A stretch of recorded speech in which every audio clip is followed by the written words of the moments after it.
我個多個嘢叫個所。chế trời ơi số mấy gì lúa mà tên nó chú cho bóng kêu à mà giờ sử dụng điện thoại số tết đàn á.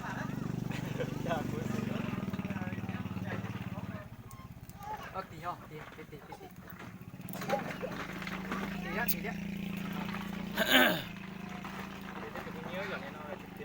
Lấy chừng bây giờ nó mặc cái nhé. Cái con đánh thông.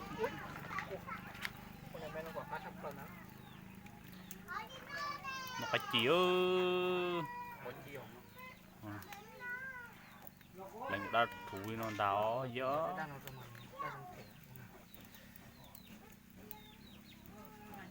Ý mấy bề xuống nó cũng kể to hơn là xứng tà nữa.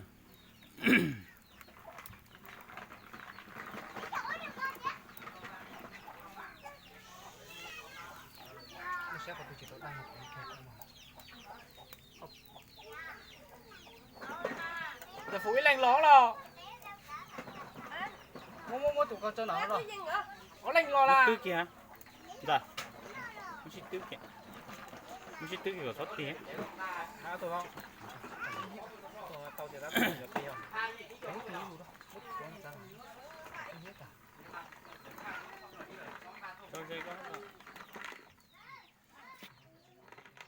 vịt là cho nó vịt là ngan này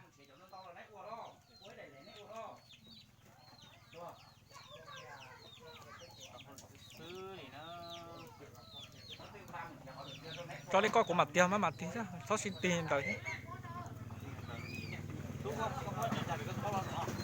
thốn chạy là bọn nào nó có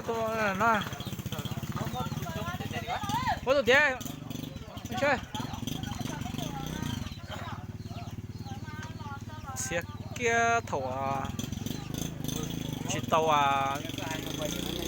chặt cú Ở tôi tô mà chị gió bảo mà kia ta.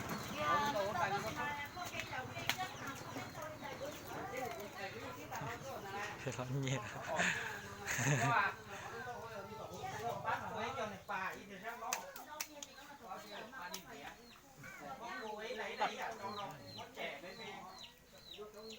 cho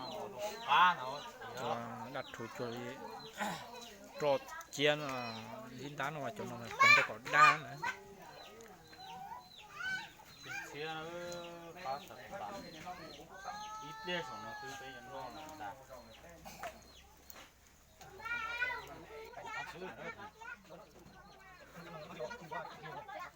ăn kia xíu thì ta không một có cái hổng tự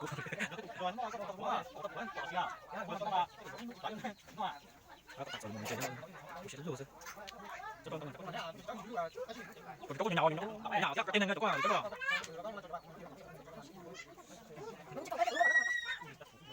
cái đó cái tiền nào chiều đó đúng không ạ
Chó.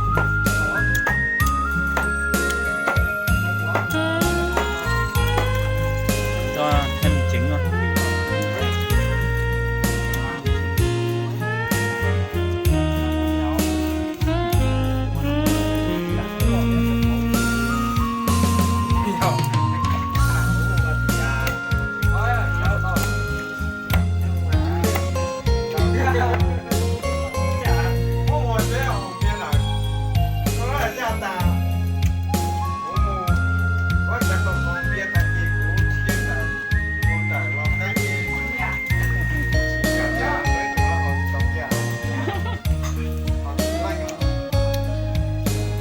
Bia mà số mà một rồi đâu đấy.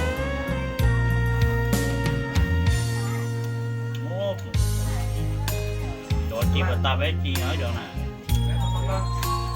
Động nếu mà chị cũng nhà xuống.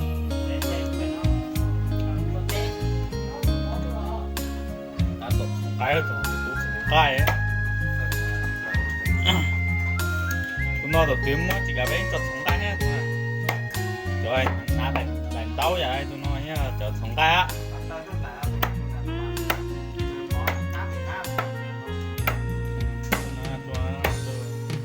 Xa thôi. Xa thế, có cá là chỉ cá thôi.